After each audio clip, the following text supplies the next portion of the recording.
किसके पास मजबूत संगठन है और कौन सिर्फ बड़े दावों के भरोसे मैदान में उतर रहा है, और इन सवालों के जवाब पंचायत चुनाव में सामने जरूर आएंगे। तो पंचायतों का इम्तिहान है, कौन कितना तैयार है, गांव में किसकी सरकार जमेगी, गढ़ेगी, यह सब इस इम्तिहान से पता लगेगा।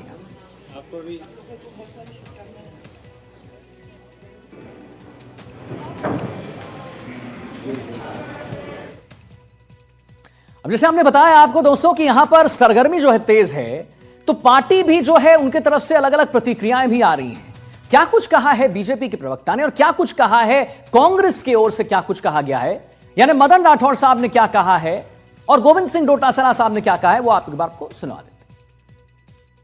स्थानीय निकाय पंचायतों के चुनाव होने वाले, पंचायत समिति, जिला परिषद के, तो भारतीय जनता पार्टी सभी क्षेत्रों में विजयी होगी। इस निमित्त हमारे कार्यकर्ता भी उत्साहित है, सब सक्रिय होकर के काम कर रहे हैं। हमारा संगठन भी मजबूत हो रहा है। जिन क्षेत्रों में हम प्रभावी नहीं हैं वहां भी हमारा प्रभाव बढ़ा है और निश्चित रूप से पूरे क्षेत्र में भारतीय जनता पार्टी के प्रति जनता का मोह, जनता का आकर्षण, जनता का विश्वास ये बढ़ा है। विभिन्न विपक्षी पार्टियों में आपस में सिर फुटोवल, फूट, ये सब कुछ हो रहा है और लोग उनसे निराश हो चुके हैं और वो हमारे साथ जुड़ने के लिए तत्पर है। और हम भी जो वो लोग सोच समझ करके, नीतिगत समझ के आधार पर यदि आते हैं तो हम उनका निश्चित रूप से संरक्षण करेंगे।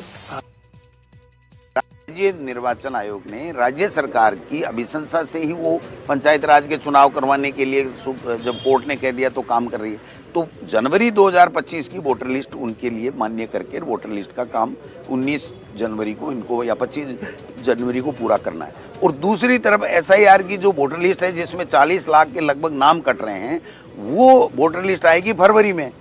तो आप बताइए कि जनवरी वाले से करा रहे हो, फरवरी वाले से करा रहे हो, तो 40 लाख लोग तो फिर वोट देंगे पंचायत राज चुनाव में। और एक तरफ ये कह रहे हैं ये तो फर्जी हैं सारे, या तो मर गए या शिफ्टेड हो गए या डबल एंट्री है।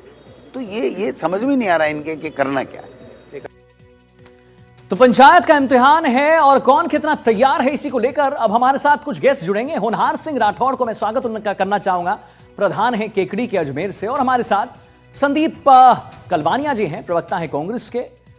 होनहार जी और संदीप जी, आपका सबसे पहले बहुत बहुत स्वागत एनडीटीवी राजस्थान पर बात करने के लिए। सबसे पहले होनहार जी, आपके पास क्या लग रहा है? होनहार जी, एक इम्तिहान है, एक टेस्ट है, इसे सेमीफाइनल भी कहा जाता है। इस सेमीफाइनल में क्या लग रहा है, किसकी जीत होगी? कितने तैयार हैं आप टेस्ट देने के लिए?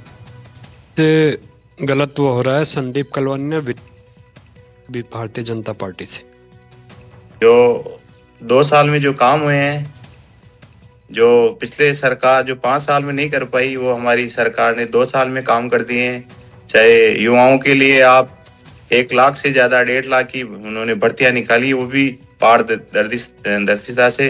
कोई भी उसमें पेपर लीक नहीं हुआ, ये बहुत बड़ी बात है। किसानों के लिए भी हमने, जो हमारे मोदी जी 6,000 रुपए दे रहे हैं, उसको बढ़ाकर भजन लाल जी ने 3,000 कर दिए, जो अब 9,000 मिलेंगे। इसके अलावा हरियाणा और राजस्थान में 20 करोड़ से ज्यादा पौधे लगाए हैं, ये भी बहुत बड़ी उपलब्धि है। इसके अलावा 7 लाख करोड़ के एमओयू हैं।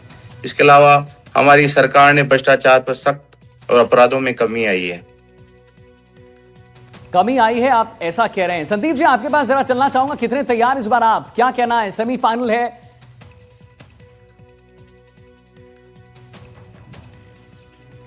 संदीप जी।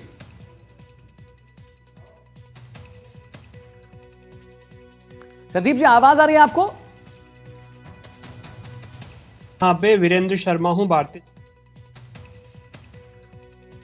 जी वीरेंद्र जी, आप ही बताएं। वीरेंद्र जी, बताइए कि कितने तैयार हैं आप, क्या कुछ मुद्दे हैं, और सेमीफाइनल है, कैसे आगे बढ़ेंगे, क्या कुछ करेंगे, उसके बारे में जरा जानकारी दें। देखिए, भारतीय जनता पार्टी जब भी कार्य करती है, राष्ट्र को सर्वोपरि मान के कार्य करती है और उसी अनुरूप पार्टी की शुरुआत से लेकर अब तक कार्य किया है। जहां भी हमारी सरकारें आए, चाहे केंद्र में हो चाहे वो राज्य में हो। और पहली बार ऐसा हुआ होगा, आपने भी देखा होगा ग्राम पंचायतों पे, अगर आपकी कभी नजर गई होगी तो ग्राम पंचायतों को वित्तीय रूप से सशक्त बनाने का अगर किसी ने कार्य किया और ग्राम पंचायतों को विकसित बनाने का अगर किसी ने कार्य किया और प्रत्येक गांव तक कार्यों को पहुंचाने का अगर किसी ने कार्य किया तो भारतीय जनता पार्टी की सरकार ने किया था।